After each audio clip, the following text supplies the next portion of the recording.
अच्छा, राज्य की सरकार के साथ संकट क्या है कि राज्य की सरकार जिस भी पार्टी की है, जब वो पार्टी इलेक्शन लड़ती है तो इलेक्शन लड़ने के लिए पैसा कहां से मिलता है? कॉर्पोरेट हाउसेस से मिलता है, बड़े उद्यमियों से मिलता है। पर तो जग जाहिर सी बात है, अगर मोदी जी इलेक्शन लड़ेंगे तो अडानी कुछ तो हेल्प करेगा ना भाई, अडानी भी तो जिम्मेदार उसकी बनती है। और मान लीजिए अडानी ने कहा कि मोदी जी आप बहुत बढ़िया पीएम है, देश को ऐसे पीएम की जरूरत है। वो ये नहीं कहेगा कि मुझे ऐसे पीएम की जरूरत है, देश को ऐसे पीएम की जरूरत है, और इसलिए मैं आपकी पार्टी को इलेक्शन लड़ने के लिए 1000 करोड़ रुपए का चंदा देना चाहता हूं।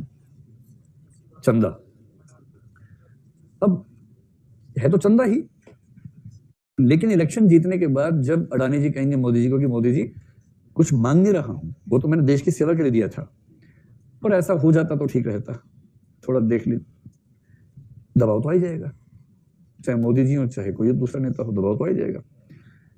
तो पब्लिक सेक्टर में सबसे बड़ा एथिकल कंसर्न ये होता है कि सरकार आम जनता से वोट और अमीरों से नोट लेके बनती है, और अमीरों के नोट गरीबों के वोट पर हावी ना हो जाएं। पॉलिसीज बनाने में कॉरपोरेट्स की इच्छाएं हावी ना हो जाएं।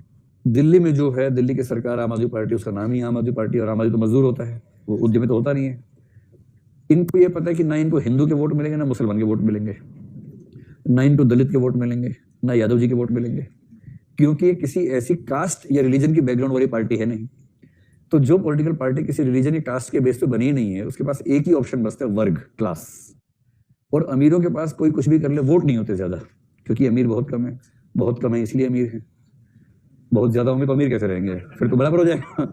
अमीरी और अल्पसंख्यकता में तो संबंध होता है ना, वोट गरीबों के पास ज्यादा है। इसलिए इस पार्टी ने सिद्धांत बना लिया कि चूंकि किसी धर्म, किसी जाति के वोट तो मिलने नहीं है, तो हम गरीबों के वोट लेंगे। और गरीबों के वोट लेने का एक ही तरीका है, स्कूल, हॉस्पिटल, जो गरीबों के बच्चों को ठीक से नहीं मिलते, दर्द रहता है इस बात का, इतना निवेश कर दिया स्कूलों में और हॉस्पिटल से, मोहल्ला क्लिनिक वगैरह में, कि दिल्ली के गरीब इस समय भारत के सबसे शानदार गरीब हैं। मतलब गरीब होना ही है तो आज भी दिल्ली में गरीब हो, किसी और राज्य में गरीब होने में वो मजा नहीं है जो दिल्ली में गरीब होने में मजा इस समय है। और क्या कर दिया, मिनिमम वेजेस एक्ट, पानी फ्री, बिजली फ्री, ये फ्री, वो फ्री, महिलाओं के लिए मेट्रो फ्री, वो सब तो कर ही दिया है। अच्छा, जो मोदी जी का मॉडल है वो कहता है कि यार तुम सब कुछ फ्री काहे कर देते हो, महिलाओं के लिए मेट्रो फ्री, क्या मतलब है, क्या महिलाएं बराबर की नागरिक नहीं है, ऐसा नहीं है, वैसा नहीं है। तो ये कहते हैं जो महिलाएं अफोर्ड कर सकती हैं वो टिकट खरीदें, हम कब मना कर रहे हैं, खरीदो टिकट, हम तो विकल्प दे रहे हैं। क्योंकि दिल्ली में कम से कम 20-30% आबादी उन महिलाओं की है जो दूसरों के घरों में नौकरी करती हैं, झाड़ू पोछा करती हैं, खाना बनाती हैं, गरीब महिलाएं हैं, और उनका वेतन कितना है, 2000, 3000, 4000, एक घर से 3 घर में काम करती होंगी तो 8000, 9000 मान लीजिए।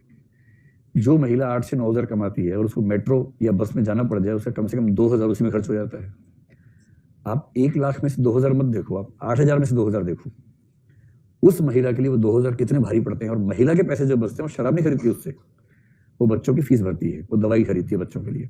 बाप के बचते हैं शराब खरीद लेता है, लेकिन जब माँ के पैसे बचते हैं तो पैसे का बेनिफिट सीधे सीधे उन बच्चों को मिलता है जो उसी घर में, जिनके ऊपर पैसा खर्च होना चाहिए।